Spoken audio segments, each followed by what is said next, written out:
that unbeknownst to us, God is already talking to our answer. God has already worked that thing out. God has already made a way. Hello everyone, welcome back or welcome to my channel. My name is Melody and I make faith-based content here on YouTube. I post new videos every other Monday, so if that's something you're interested in, definitely be sure and subscribe. I would love to have you join the family. So I'm gonna take a little poll before we dive on in to today's topic. Raise your hand if you have ever felt like God has left you hanging. Raise your hand if you have ever felt like God is silent. Raise your hand if you have ever wondered, Lord, what on earth is going on and why are you not doing something about this? If you've raised your hand for all three, you are in good company because I feel the same. And there are so many people in scripture who also have walked through similar situations and similar seasons that have brought a rise. I think that sounds good. Brought a rise to these specific questions too. And one in particular that we're going to be focusing on today is the Israelites. If you're not familiar with the Israelite story, essentially they are God's chosen people, and God's chosen people end up being enslaved in Egypt for 400 years. And so that begs the question, God, what were you doing? Why did it have to take 400 years? What was going on? And that's what we're going to be unpacking in today's video as we go to Exodus chapter 2, verse 24 through 25. These two verses show us exactly where God was in the midst of their suffering and exactly how God felt about it. And I don't know about you, okay, but 2025 was full of difficult moments, and I myself have arisen to these questions.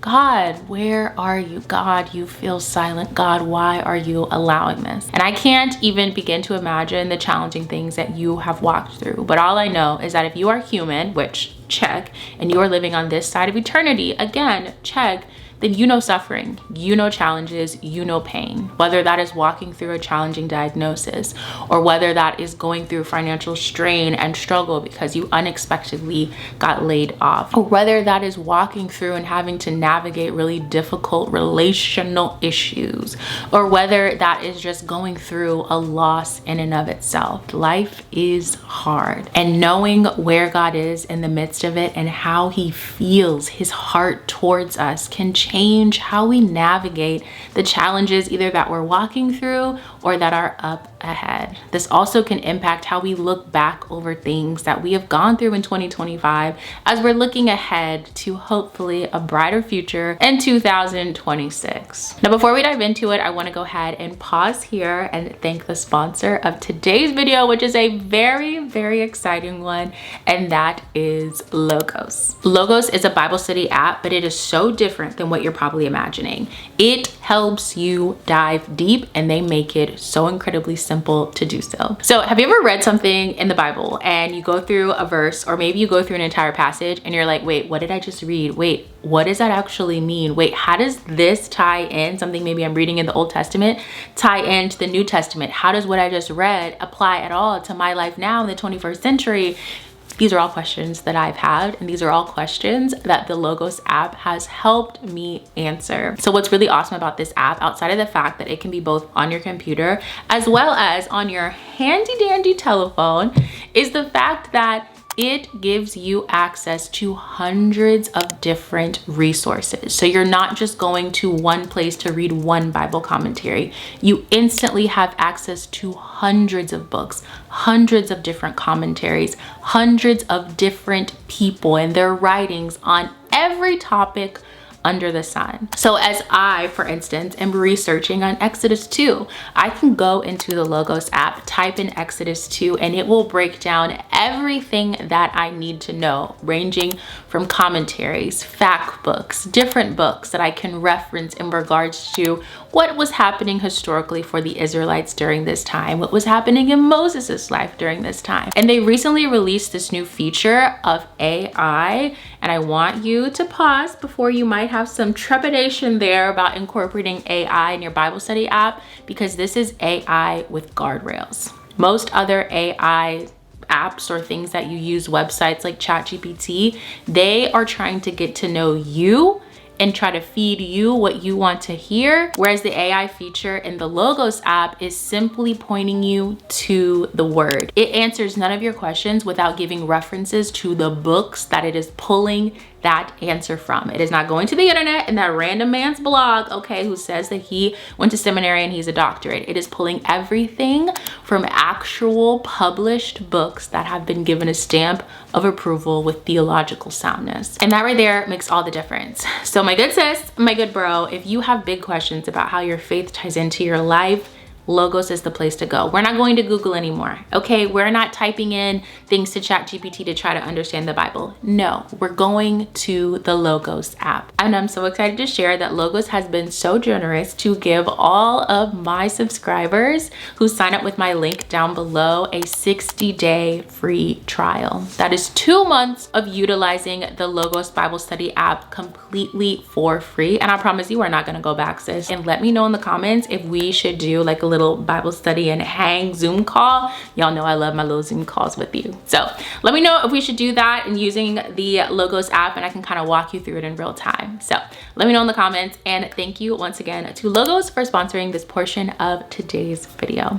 Now, with all that being said, let's go ahead and get into Exodus chapter 2, verse 24 through 25. So we are going to start at the top of Exodus chapter 2. I'm going to summarize everything that is happening in this particular chapter, and then you can follow along because the text will pop up around me, and then we will read verse 24 and 25 together.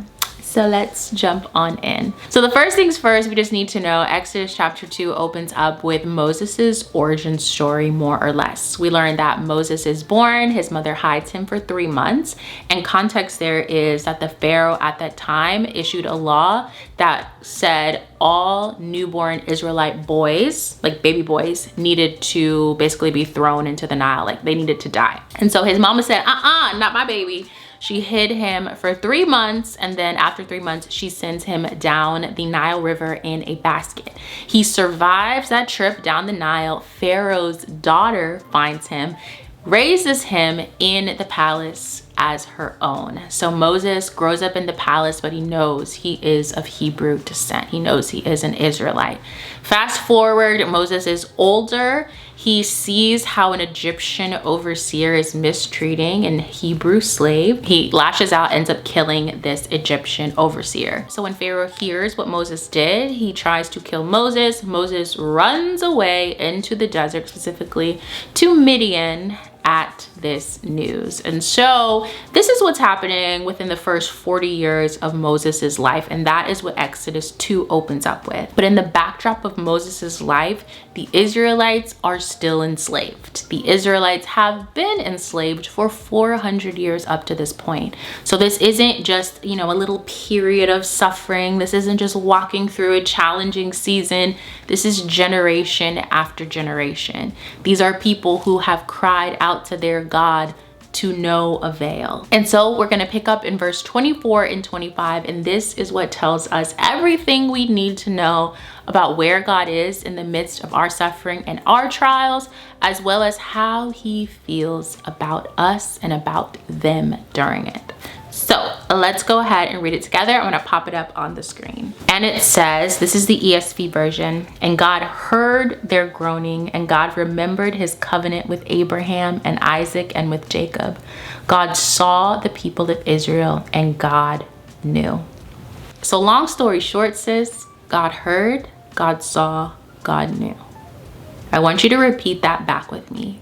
God heard, God saw, God knew. It can be so easy to walk through challenging seasons of suffering, feeling like you are crying out to God and he is not doing anything about what you're going through, and to feel like he is simply indifferent to your cries, indifferent to your suffering, and that he doesn't care. But this text shows us that that is the complete opposite of his character. So to further prove this point, we're going to deep dive into the Hebrew, because it might just sound nice me saying this, right? Like, yeah, okay, sis, God heard, God saw, God knew.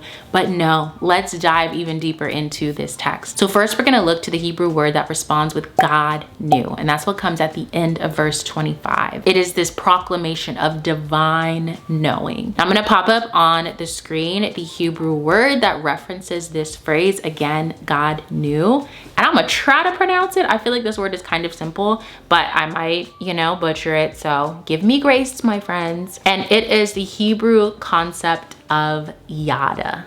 Okay, and so something that we need to know here, where we might read something and say, okay, we now know about X, Y, or Z because we acquired knowledge. But this Hebrew word yada is not at all about acquiring new information or learning something new. This is about deep, profound experience. This is about walking through something, and through observing what is going on, you personally know.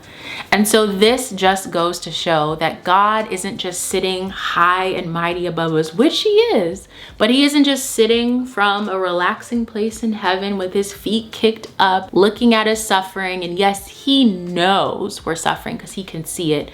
This demonstrates the fact that our God is the type of God that is in the suffering with us. He has a deep, profound knowledge of what we are going through, a divine knowing that is more than just seeing it and be like, okay, yeah, I see what's happening. He's feeling it. He is going through it with us. And so when we're walking through suffering and we're walking through challenges, and we can be tempted to believe, because the enemy wants nothing more than to quench our faith in God, to make us question his goodness. I mean, that is the whole point of why he came and started talking to Eve in Genesis chapter 3. He posed a question to Eve that made her doubt God's character.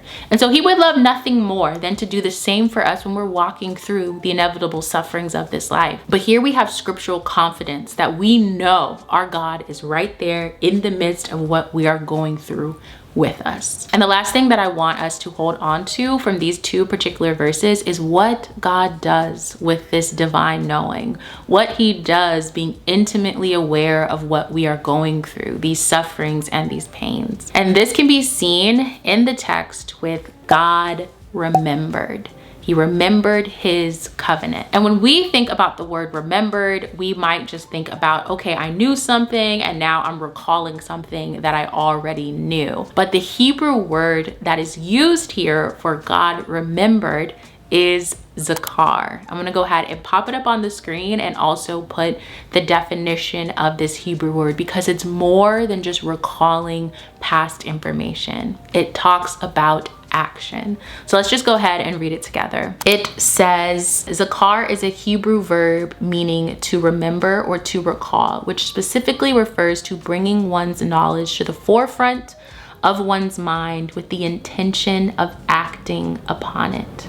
And in that, I want us to pause for a second and just put our feet into the shoes of the Israelites. It has been generation after generation. It has been 400 years of slavery, of crying out. And to the best of their abilities, they cannot see their situation changing. But in a moment where they don't even realize that God is working on the answer to their prayer, because they can't see anything, okay? Their answered prayer is actually in the Midian desert, and that is who God is talking to. So when God remembers, he starts talking to the Israelites' answer. And so sometimes we're walking through these challenges, we are walking through these struggles, we are walking through suffering, and we don't see an end in sight, we don't see a pathway out of it.